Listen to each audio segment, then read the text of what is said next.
आज जो हमने चीज़ पढ़नी है उसका नाम है electric flux through a close surface. Last time electric flux through a close surface के बारे में हम पढ़ चुके हैं कि भाई अगर एक क्लोज सरफेस हो और उससे मैग्नेटिक फील्ड लाइंस पास हों तो उसके अक्रॉस फ्लक्स क्या होता है। तो लास्ट टाइम या फ्लक्स की बेसिक बात करें जिसको हमने इलेक्ट्रिक फ्लक्स वाले वीडियो के अंदर बेसिक्स पढ़ी थी कि जब भी number of lines fee electric field lines जो कि एक चार्ज से निकलती हैं ये एक चार्ज के लिए होती हैं, तो वो लाइंस जब किसी एरिया से पास होती हैं तो हम कहते हैं ये इलेक्ट्रिक फ्लक्स है, जो कि जिसके लिए फार्मूला ई डॉट ए पढ़ा था जिसको हम ओपन करके ई ए कॉज ऑफ थीटा पढ़ते हैं। यहाँ पे हमने डिटेल देखी थी इसकी। फिर अगर एक क्लोज सरफेस हो उसके अंदर फील्ड लाइंस पास हो तो उसका क्या मतलब है, तो उसके लिए निकालने के लिए हमने ये कहा था कि हम एक पूरे क्लोज सरफेस को जिसके अंदर फिर एरिया चेंज हो जाता है, चूँकि एरिया को कांस्टेंट रखना है। और ये जो फार्मूला है ये तभी वैलिड है जब आपके पास एक एरिया से जो इलेक्ट्रिक फील्ड पास हो वो सेम हो, यूनिफॉर्म हो। लेकिन जब कर्व सरफेस होती है, गोल सरफेस होती है, तो उसमें ऐसा नहीं होता, तो हम एरिया को छोटे छोटे पैचेस में डिवाइड करते हैं और आपके पास ये एक फार्मूला आता है। आज हमने ये देखना है कि एक क्लोज सरफेस से जब इलेक्ट्रिक फ्लक्स पॉजिटिव हो या ज़ीरो हो या नेगेटिव हो, उन तीनों चीज़ों का मतलब क्या होता है। जैसे हमने यहाँ पर मिनिमम और मैक्सिमम फ्लक्स एक फ्लैट सरफेस के लिए पढ़ा था कि मिनिमम फ्लक्स जब ज़ीरो हो और मैक्सिमम जब आपके पास +1 यानी मैक्सिमम फ्लक्स आए, तो उस दोनों का मतलब क्या था वो तो फ्लैट सरफेस के लिए तो देख लिया था, लेकिन एक क्लोज सरफेस के लिए कैसा होता है वो आज हमने देखना है। पॉजिटिव इलेक्ट्रिक फ्लक्स का मतलब ये है कि जब एक क्लोज सरफेस से फील्ड लाइंस गुजर जाएं तो जितनी नंबर ऑफ लाइंस इंटर हुई होती हैं एक सरफेस से क्लोज सरफेस के, उससे ज़्यादा बाहर आती हैं। जैसे अभी यहाँ पे 4 इंटर हुई हुई है ना, तो इससे जब निकलेंगी ना तो वो 4 नहीं होंगी बल्कि 4 से ज़्यादा होंगी।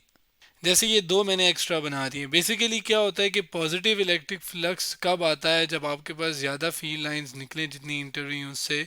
क्यों ऐसा क्यों होता है, असल में इसका मतलब ये होता है कि इस शेप जो क्लोज लूप है, क्लोज सरफेस है, इसके बीच में ना या इसके अंदर कोई एक पॉजिटिव चार्ज जो है वो मौजूद है। क्यों भला ऐसा, अगर ऐसा क्यों हम समझ रहे हैं क्यों, क्योंकि असल में होता क्या है कि पॉजिटिव चार्ज से जो इलेक्ट्रिक फील्ड लाइंस है वो बाहर निकल रही होती हैं।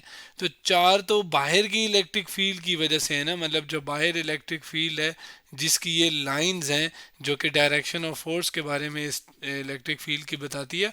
तो ये जब पास हो रही हैं तो चार तो इसकी है, लेकिन ये जो पॉजिटिव चार्ज है इससे हम ये समझते हैं, हमें कहते हैं कि इससे जो इलेक्ट्रिक फील्ड लाइंस हैं वो कन्वेंशनली तौर पर वो बाहर की तरफ निकल रही होती हैं, यानी बाहर निकल रही होती हैं। तो जाहिर है इसकी अपनी लाइंस जो कि बाहर की तरफ निकल रही हैं और बाहर वाली जो इलेक्ट्रिक फील्ड है वो दोनों मिलके टोटल ज़्यादा ही निकलेंगी ना। तो इस वजह से हम ये कहते हैं कि जब इलेक्ट्रिक फ्लक्स पॉजिटिव हो एक क्लोज सरफेस से, इसका मतलब ये है कि जो क्लोज सरफेस है पॉजिटिव फ्लक्स उससे कब होगा, उसका मतलब indicates a net positive charge inside the surface. इस सरफेस के अंदर एक नेट पॉजिटिव चार्ज मौजूद है। और ये कब है, जब आपके पास more electric field lines exit exit the close surface then enter, यानी ज़्यादा इलेक्ट्रिक फील्ड लाइंस निकलें कंपेयर टू उसके जो लाइंस इंटर हुई हैं उसके। और ये इसकी थ्योरेटिकल जो एक्सप्लेनेशन है वो यहाँ पर मैंने दे दी। अब ये जो अंदाज़ा हम लगा रहे हैं ना कि ज़्यादा फील्ड लाइन चली गई हैं बाहर और पॉजिटिव इनसाइड है चार्ज, ये अंदाज़ा हम बेसिकली अपनी तरफ से नहीं लगा रहे। असल में जो टोटल फ्लक्स एक क्लोज सरफेस के बराबर होता है ना, क्लोज सरफेस का जो होता है वो असल में आगे जाके हम जब पढ़ते हैं गॉसेस लॉ को, जो कि टोटल फ्लक्स हमें बताता है कि वो असल में बराबर है total charge in close surface, जितना इस क्लोज जो सरफेस है उसके इनसाइड चार्ज है उसके डिवाइडेड बाय एप्सिलॉन नॉट के, जो कि परमिटिविटी ऑफ फ्री स्पेस है, जो कि दो चार्जेस के दरमियान मीडियम के बारे में इंफॉर्मेशन देती है। तो ये बेसिकली टोटल जो क्लोज सरफेस के अराउंड फ्लक्स होता है वो इसके बराबर होता है, total charge enclose over epsilon not. तो अगर फ्लक्स आपके पास पॉजिटिव आया इसका मतलब है there is some positive charge जो कि उसके अंदर पड़ा हुआ है, तभी तो फ्लक्स पॉजिटिव आ सकता है। क्योंकि अगर लेफ्ट हैंड साइड पॉजिटिव आई है इसका मतलब है राइट हैंड साइड पॉजिटिव आई है। और राइट हैंड साइड पॉजिटिव कब है, जब आपके पास टोटल चार्ज जो इनक्लोज हुआ है वो क्या हो, वो पॉजिटिव हो। जिसका मतलब ये है कि उस सरफेस के अंदर एक पॉजिटिव चार्ज मौजूद है।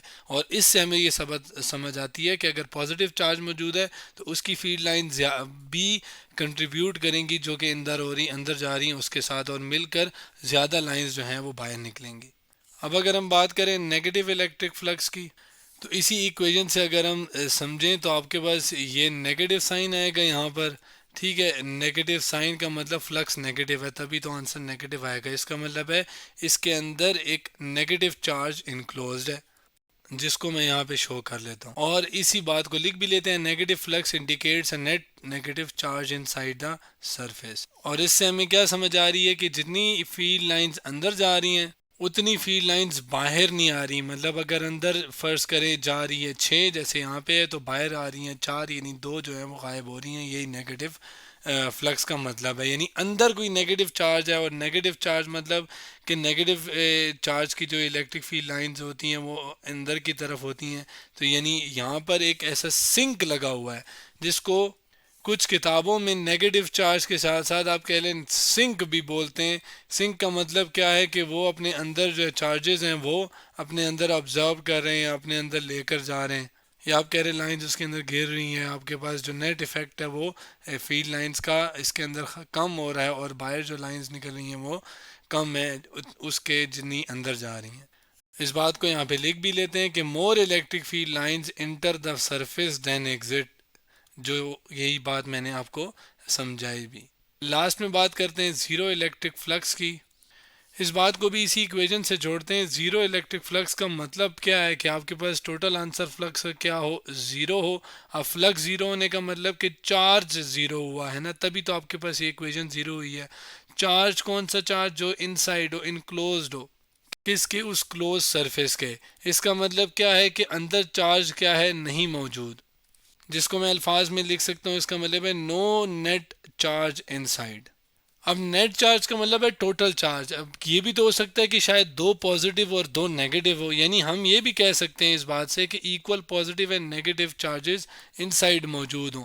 मतलब दो, फर्ज करें मैं अगर एग्जांपल दूं आपको कि आपके पास क्या है कि 2 पॉजिटिव पड़े हुए हैं और 2 नेगेटिव चार्ज पड़े हुए हैं, और वो दोनों एक दूसरे के इफेक्ट को कैंसिल कर रहे हैं, चारों बल्कि, जिसकी वजह से नेट जो चार्ज है वो क्या है? ज़ीरो है। और उसकी वजह से फिर नेट जो फ्लक्स है इनसाइड अ क्लोज सरफेस, वो आपके पास क्या हो जाएगा? फिर नेट टोटल फ्लक्स जो है वो इस क्लोज सरफेस से ज़ीरो हो जाएगा। तो चाहे ये बात हो कि नो नेट चार्ज इनसाइड का मतलब कोई चार्ज अंदर नहीं है, या इक्वल पॉजिटिव या नेगेटिव चार्ज है अंदर, ये भी एक ही बात है, क्योंकि नेट चार्ज टोटल चार्ज को ही हम कहेंगे और टोटल सम आपको ज़ीरो दे देगा। और इससे हम एक बात अखज़ कर सकते हैं कि जितनी नंबर ऑफ लाइंस जो हैं, number of field lines entering the surface equal the number of line exiting. मतलब जितनी फील्ड लाइंस अंदर जाएंगी उतनी फील्ड लाइंस बाहर जाएंगी, जिसको मैं यहाँ पे लिख भी देता हूँ कि अगर चार बना भी देता हूँ, सॉरी, 4 लाइंस गई हैं इस क्लोज सरफेस से तो 4 ही निकली हैं, इनको कोई डिस्टर्बेंस नहीं मिली क्योंकि अंदर कोई चार्ज नहीं है। याद रखिएगा ये क्लोज सरफेस की बात हो रही है और क्लोज सरफेस के लिए सारा कुछ मैं करा रहा हूँ। 3 डिफरेंट केसेस जो क्लोज सरफेस के लिए थे, ज़ीरो इलेक्ट्रिक फ्लक्स, नेगेटिव और पॉजिटिव इलेक्ट्रिक फ्लक्स, ये तीनों हमने पढ़ लिए हैं, समझ भी लिए हैं क्या मतलब है तीनों का और ऐसा होता क्यों है। और इस जो मतलब मैं बता रहा हूँ वो मैं कौन सी इक्वेशन के साथ रिलेट कर रहा हूँ, वो ये वाली इक्वेशन है जो कि बहुत अहमियत का हामिल है। तो आज हमने electric flux through a close surface के बारे में मज़ीद पढ़ा और हमने क्या होता है क्लोज सरफेस के अराउंड फ्लक्स, जिसके 3 डिफरेंट केसेस थे वो हमने देखे। तो आज हमने electric flux through close surface के बारे में मज़ीद पढ़ा।